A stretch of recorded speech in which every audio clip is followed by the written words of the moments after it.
nggak perlu lah Pak Prabowo. PSI P3 nggak lolos gimana? Mana yang baik untuk negara ini, saya kira. Makasih Pak. Ya udah. PSI, Ya. PSI.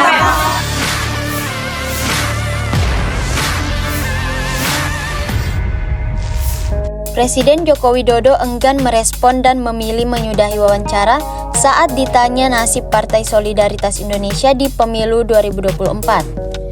Momen itu terjadi seusai Jokowi menonton laga Timnas Indonesia versus Vietnam dalam kualifikasi Piala Dunia Zona Asia di area Stadion Gelora Bung Karno, Jakarta, Kamis 21 Maret 2024. Diketahui, partai di bawah naungan putra bungsu Jokowi itu gagal lolos ke Senayan karena belum melampaui ambang batas 4%. Dalam sesi wawancara, Jokowi awalnya memberikan tanggapan terkait beberapa kabar, mulai penanganan banjir di Demak dan Kudus, hingga ucapan selamat ke paslon nomor urut 02 Prabowo Gibran. Tasnya sangat tinggi sekali. Pak, ada rencana bukber dengan parpol-parpol, Pak? Ketua parpol? Bukber?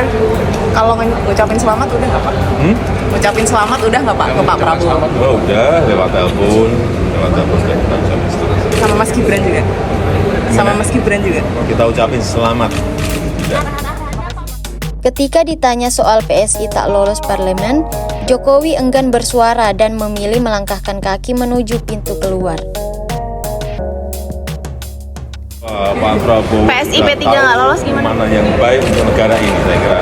Makasih Pak. Ya udah. PSI, Ya. PSI. Download Tribun X sekarang. Menghadirkan lokal menjadi Indonesia.